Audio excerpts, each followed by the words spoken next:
Welcome to PFD Always Ready. I'm Michael Severe. We are joined by the Fire Marshal for Papillion Fire Department, Steve Thornburg. Let's start off by saying, what does a fire marshal do?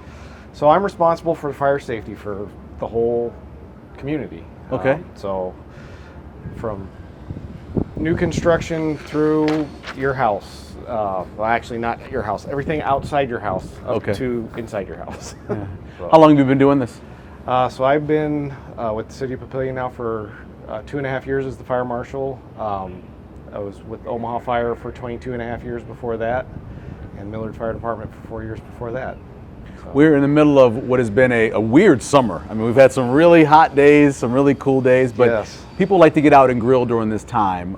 Grilling safety is obviously always important. What are some tips you can give people? Let's just start off with, say, the propane grill. Start off with that one. So propane grills, you want to make sure that they don't have any leaks before you use them. So beginning of the season, you should, when you hook up your first hook up your propane tank, you should test them, make sure that nothing's leaking. So before you actually turn on the grill, open the propane bottle, soap down the hose. If you see anything that's bubbling, check the connections, make sure they're tight. If it's still bubbling, then you have a leak somewhere, and that could be a potential fire hazard if propane's escaping and heat source. Yeah. It could be an explosion. Potentially be bad. So did people turn off every time they use their grill? When they're done using it, turn your propane off from the source? You should turn off at the valve, and then at the source should be shut off as well. You don't want to leave that open all the time. Yeah. Leave that pressure on it. Is it okay to leave your tank outside, or should you bring it inside, put it in the garage? You actually want to leave them outside all the time. You shouldn't be bringing them inside at all. Propane's heavier than air, so you're not going to smell it until it's pretty thick and you start your car or your water heater ignites. If it's got the right fuel-air mixture, that low level with the propane, then that could cause an explosion. One of the things you see people do occasionally when the weather is maybe a little rainy, like it was this morning, they want to move under a covered area or even into a garage. I'm assuming that's not safe? Not safe. Yeah. You don't want to put those things inside your house. If there's a flare-up, you're not going to be able to move it fast enough to get out of the way.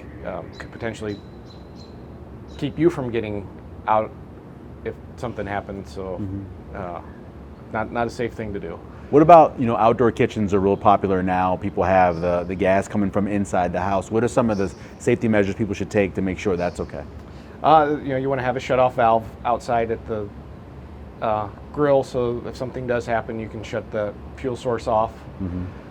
Typically, we'd like to see those at least 15 feet away from anything combustible, your deck, your house, trees, fences. Just to keep that safe distance around if something were to happen, that you don't catch something else on fire. Right. When in terms of keeping them away, obviously a lot of times they are built on people's decks or they're built off the back of the house. So you'd rather them be built a little bit farther away than that. A little bit farther away. If they are built on the deck or something like that, then really you have to look at the manufacturer's recommendations on that. Every manufacturer for a grill will say, you can use it within this distance of combustible materials. Some of them are shorter than others because they're insulated or other things, but really you want to look at that. Kind of makes it really hard to do. Sure, yeah. We have some rules that guidelines, and then if we can't meet those, then we go to manufacturers and not having. Sometimes people like to make their own things, and when you don't have a manufacturer saying this, then you have to kind of limit what people can do. Yeah. Not always fun. The other kind of grill, of course, is a charcoal grill. Some people use lighter fluid. Others, I noticed behind you guys, you have one of those chimneys where you don't need to use lighter fluid, use some paper. What are some of the tips for a charcoal grill? Really, you don't want to use starter fluid or any kind of fluid to start them. Using like the chimneys with some paper to get it going is the preferred method. It's a lot safer. A lot of people will try and use the starter fluid and then it doesn't get going, so they turn around and spray some more on there. That's something you absolutely don't want to do. The risk of having that fire travel back up and igniting that containers. Yeah, it's got to be careful with that, of course. Yeah. And obviously, well-ventilated area. Whenever we're talking about a carcinogen, we're talking about something like charcoal. Yeah, you want to keep it out. Again, that 15 feet is a good rule for combustible things. That that gets you out into away from the building, and that way you're out where air is flowing freely, and Right. smoke can flow away, and you don't get stuck in that. Is there a place to go for people to find good safety tips? Is there an organization out there that does that kind of thing? Yeah, National Fire Protection Association, NFPA, NFPA.org has fire safety tips that you can go out and find online. The National Association of Fire Marshals, or State Fire Marshals, they have tips out there.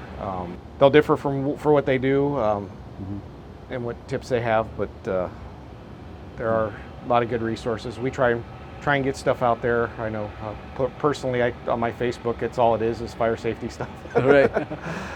The last thing I would say is obviously not this time of year, but eventually people are going to be frying turkeys and they're going to be doing things like that outside. Safety tips for if you're going to be dealing with hot peanut oil. Again, out away from the building, that 15 feet, that's a good rule of thumb for you. Make sure that when you're going to be frying those things that they don't have as little moisture to them as possible. That's what makes the oil boil over. And that boil over, when it comes over, hits that flame below, you get a nice fireball. You don't want to have happen. Yeah, dry off the bird before you put the bird down in the oil. Yeah, and of course, stay there and watch it too. Don't just walk away from it. Yeah, anytime you have a grill, fire, or fire pit, you want to keep those attended all the time. Till the fire's out, grill's shut off, coals are burnt out, and then when you dispose of the coals, you want to, for the charcoal, you want to take those, put them into a metal container, and either soak them down or let them sit outside for a couple days before you put it in the trash. We get a lot of trash fires, sometimes even people's garages that they take the hot ashes, throw them in the trash, put that in the garage, and then that causes a house fire. Overall, be safe out there. Yep. Keep a good watch on it.